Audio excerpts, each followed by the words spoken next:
آج میں خاص طور پر جوانوں کو ایڈریس کرنا چاہتا ہوں۔ حضرت ذوالنون مصری رضی اللہ تعالیٰ عنہ وہ کہتے ہیں میں حج کے لیے گیا اور کعبے کا طواف کر رہا تھا۔ دوران طواف میں نے ایک جوان کو دیکھا، میری نظر ایک جوان پر پڑی، میں نے اس کو قریب سے دیکھا، اس کے چہرے کو تو معرفت کے آثار نمایاں تھے، معرفت کے آثار عیاں تھے، حالت اس کی بڑی خستہ تھی، کپڑے اس کے پھٹے ہوئے تھے۔ میں سمجھ گیا کہ یہ فقر کے حال میں ہے،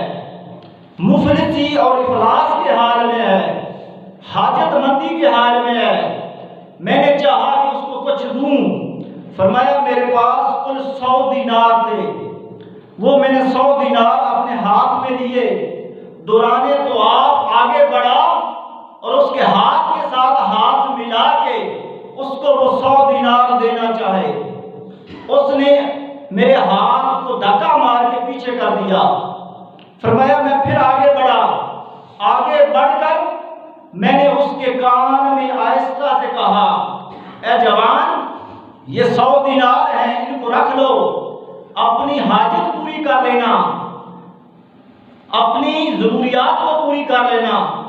میں تمہیں صدق و اخلاص کے ساتھ دے رہا ہوں۔ اس نے کہا، وہ جوان رک گیا، اس نے کہا ذوالنون اے مصری عارف، یہ جو تو میری خستہ حالت کو دیکھ رہا ہے، یہ جو تو میری مفلسی کو دیکھ رہا ہے، اس رب کی قسم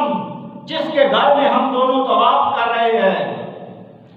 اس حال کے بدلے، اس حال کے عوض جو حال مجھے میرے مولا نے دیا ہے، اگر مجھے کوئی جنت اور جنت میں جو کچھ ہے، اگر مجھے کہے کہ کوئی یہ اس جنت کے بدلے یہ اپنا حال بیچ دو تو میں اپنا حال بیچنے کے لیے تیار نہیں ہوں، اس لیے کہ یہ حال مجھے میرے مولا نے دیا ہے۔ تم مجھے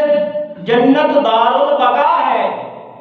اور تو مجھے دار الفنا کے چند درم اور دیناروں سے مجھ سے میرا حال لینا چاہتے ہو۔ جو لذت رب کے اس دیے ہوئے حال میں ہے وہ ان چیزوں میں کہاں؟ لوگوں جب بندے کا تعلق اپنے رب کے ساتھ یوں مضبوط ہو جاتا ہے تو پھر وہ اس کے ہاں لذت پاتے ہیں۔ جب بندے اپنے رب کے ساتھ تعلق کو یوں مضبوط کر لیتے ہیں تو پھر ان کی خستہ حالت سے بڑھ کر خوشحالی کوئی نہیں ہوتی۔ جب نیت نیک عمل میں، جب نیت کسی بھی عمل میں یوں خالص اور صافیہ ہو جائے تو نہ کوئی دکھ رہتا ہے نہ کوئی تکلیف رہتی ہے۔ ہمارے دکھ اسی لیے ہے نا، ہمارے رونے اسی لیے ہے نا، یہ دکھ ہے، یہ پریشانی ہے، یا اولاد سے دکھ ہے یا مال سے پریشانی ہے، اس لیے دکھ ہے۔ دکھوں جو سکھوں کا منبع تھا، جہاں سے سکھ ملنا تھا اس سے تو جڑے نہیں، تو پھر دکھ نہ آئے تو کیا آئے؟ اگر چاہتے ہو کہ سکھ آئے، زندگی میں لذت آئے تو اس کے ساتھ جڑ جاؤ اور ایسا جڑو کہ پھر ہر ایک سے کٹ جاؤ،